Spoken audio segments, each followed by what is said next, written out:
Assalamualaikum warahmatullahi wabarakatuh. Apa khabar semua murid-murid Ustaz?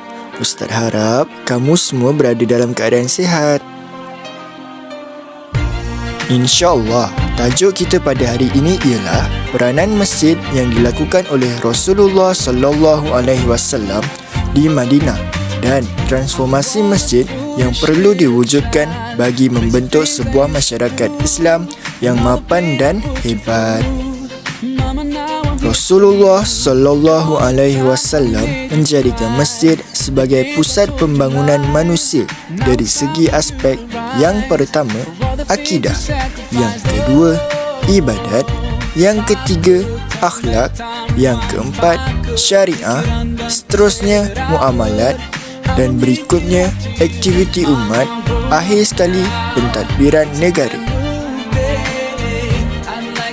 Antara peranan masjid ialah masjid sebagai pusat ibadat.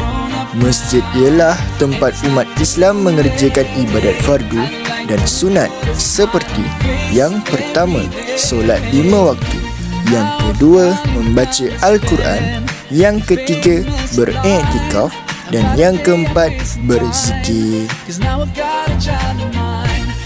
Umat Islam akan bertemu setiap hari ketika mengerjakan solat 5 waktu.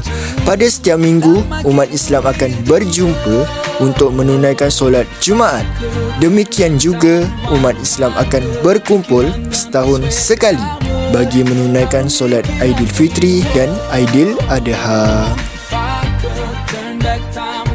Peranan masjid yang kedua ialah masjid sebagai pusat kemasyarakatan.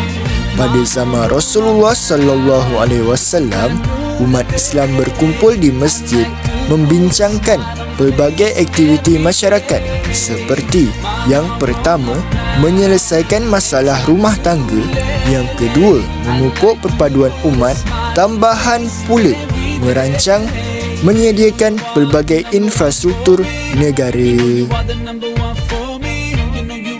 Peranan masjid yang ketiga ialah masjid sebagai pusat pendidikan dan penyebaran ilmu pengetahuan. Masjid berfungsi sebagai tempat memberikan ilmu pengetahuan kepada orang ramai, sama ada ilmu duniawi dan ukhrawi. Rasulullah SAW pernah menerima wahyu ketika berada di dalam masjid. Baginda menggunakan masjid untuk program pendidikan seperti program mendidik serta menyampaikan ilmu kepada umat Islam, membenarkan umat Islam yang ingin menuntut ilmu tinggal di dalam masjid. Orang yang baru memeluk Islam dibenarkan juga tinggal di dalam masjid. Dengan cara ini dapat menarik perhatian orang ramai untuk mendengar lagi pengajaran Rasulullah SAW.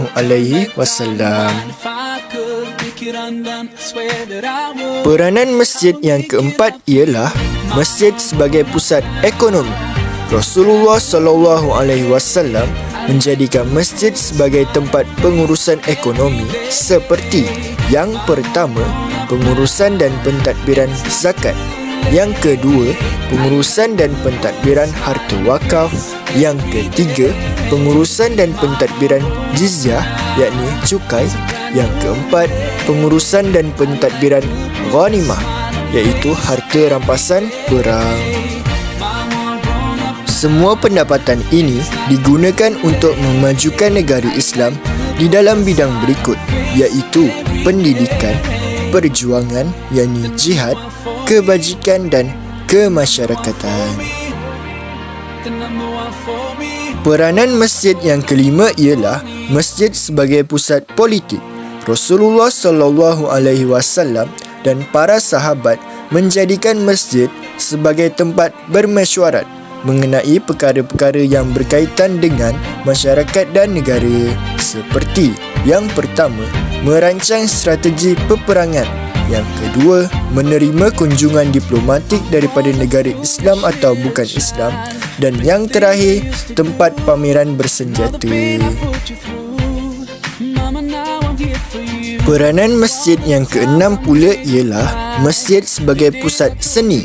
Pada zaman Rasulullah SAW, masjid menjadi tempat untuk memperdengarkan bacaan Al-Quran dan qasidah. Peranan masjid yang ketujuh ialah masjid sebagai lambang perpaduan umat Islam. Masjid menjadi lambang perpaduan umat Islam dari zaman Rasulullah sallallahu alaihi wasallam sehinggalah ke hari ini.